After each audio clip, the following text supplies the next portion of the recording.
E aí, pessoal, questão de número 65 do capítulo 5, Fundamentos de Física do Halliday, volume 1. Apesar de ser uma questão de 3 estrelas, ou seja, não é um nível alto, até que é uma questão simplesinha, não é tão difícil, porque ela diz o seguinte, né? Ela mostra aí a figura, mostrando 3 blocos ligados por corda que passam por polia sem atrito. Aí nós temos ali o bloco B, que está sobre uma mesa sem atrito. Eu escrevi aqui escrevi errado a palavra mesa, né? Eu escrevi sema, mas ali é mesa, né? Nem percebi esse erro. Então nós temos um bloco B que está sobre a mesa, sem atrito. E as massas são MA 6 kg, MB 8 kg, MC 10 kg. Quando os blocos são liberados, qual é a tensão da corda da direita? Ou seja, a corda que liga a massa B à massa C. Então vai ser ali a tensão, né, ou a tração na corda que liga esses dois blocos. Então, a questão diz o seguinte, né, que quando eles forem liberados, então se questão partindo aí do repouso, tem alguma coisa impedindo o movimento do objeto, do conjunto, né? Então, ó, essa coisa que aí está impedindo o movimento se solta, né? Então, dá-se início aí ao movimento do nosso sistema. Vou considerar como sendo sentido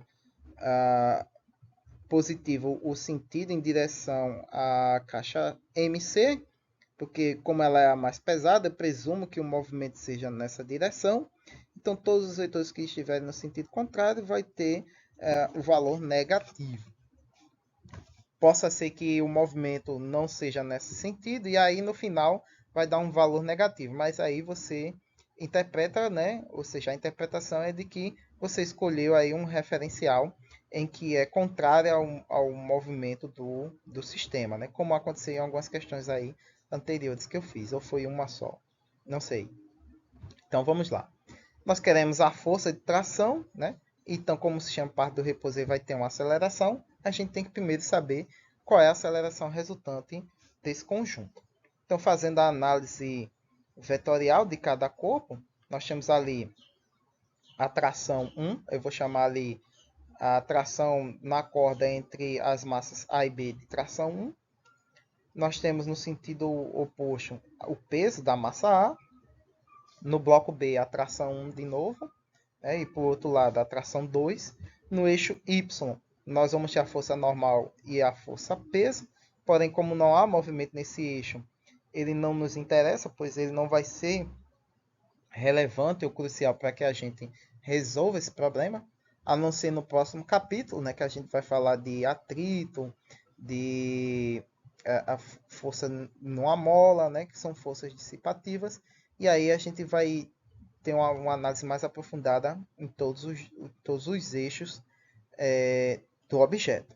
Mas para fins práticos aqui, né, como a gente está considerando sem atrito, né, sem fio inextensivo e outras coisas, então é irrelevante para nós aqui. Na caixa C, a gente tem a força de atrito 2 e a força peso da própria caixa. Então nós temos aí, né, as componentes das forças atuando em cada corpo. Então podemos montar 3 equações, né, que vai dar aí os termos de cada força atuante no conjunto. E aí a gente sabe que a força resultante é a soma de cada força atuante nesse conjunto. Então, para a caixa A, nós temos aí a força resultante nessa caixa, que atua nessa caixa, é a força de tração 1, que atua no sentido do movimento do conjunto. Né? Eu estou pressupondo que a caixa A vai subir, então a força de tração está no sentido do movimento, menos a força peso, que está no sentido contrário ao movimento. Na caixa B, a força resultante dela vai ser a força de tração 2, que atua no sentido do movimento, menos a força de tração 1, que atua contrário ao movimento. E na caixa 3, a força resultante vai ser o peso da caixa, que atua no sentido do movimento, menos a força de tração 2, que atua no sentido oposto. Somando esse sistema de equações, a gente vai eliminar os termos que são iguais e que estão com sinais opostos, né? Porque possuem o mesmo valor, só que em sinais opostos elas se cancelam, que é a nossa tração 1 e a nossa tração 2. Então a nossa equação fica cada termo da força resultante em cada caixa é igual à diferença entre o peso da caixa C e da caixa A. Abrindo mais um pouquinho essa equação, nós vamos ter força resultante em A é a massa dela, vezes a aceleração do sistema, mais força resultante em B, a massa de B, vezes a aceleração do sistema, mais força resultante em C, que é a massa do corpo C, vezes a aceleração do sistema. Igual, né, a C vezes G, menos a massa de A vezes G. Colocando essas acelerações em evidência, nós já temos ali a nossa variável, né, prontinha ali para ser isolada, né, que é a nossa aceleração resultante. Multiplicando ali a soma das massas e do lado direito, G, que multiplica a diferença das massas C e A. Então, isolando a nossa aceleração, nós vamos ter aí que ela é a aceleração G, que multiplica a diferença das massas, sobre a soma das três massas. Né? E no numerador, a diferença entre C e A, e no denominador, a soma de todas as três, A, B e C.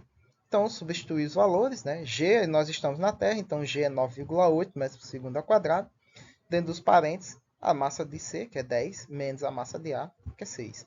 Sobre a soma das três massas, A, B, C, né, que é 6, 8 e 10. Então, isso vai dar 1,63 metros por segundo ao quadrado. Então, o resultado deu positivo. Então, isso significa que o sistema está se movendo realmente no sentido que eu escolhi. Então, como nós já temos a aceleração, basta agora pegar uma das equações que contenha a tração na corda 2, né, que é a nossa corda ali que liga MB e MC, né, que é a nossa tração 2. Então, basta pegar qualquer uma equação que tenha ela, esse termo. Eu peguei ali a última, né, que é na análise da caixa C. Então, nós temos que a força resultante sobre a caixa C vai ser igual ao peso de C menos a força de tração. Isolando essa variável, então, nós temos o peso de C menos a força resultante atuante nesse corpo, que vai dar aí, né, mcg menos mc vezes a aceleração. Coloca a massa em evidência, então nós temos aí que a força de tração vai ser mc, que multiplica a diferença entre as acelerações da gravidade e do conjunto. Substitui os valores, então nós temos mc é 10 kg, g é 9,8 menos a aceleração 1,63. Então a nossa força vai ser de 81,7 newtons. Então essa é a força de tração na corda que liga a massa B à massa C. É tanto atuante sobre a massa C quanto atuante sobre a massa B. Se você quiser uma prova disso, aí pega a segunda equação, substitui os valores, você vai ver que vai dar o mesmo resultado, 81,7. Muito bem, pessoal, é isso aí. Espero que tenha ajudado, espero que tenham compreendido. Críticas, dúvidas e sugestões na caixa de comentários. Curtam, compartilhem e até a próxima questão.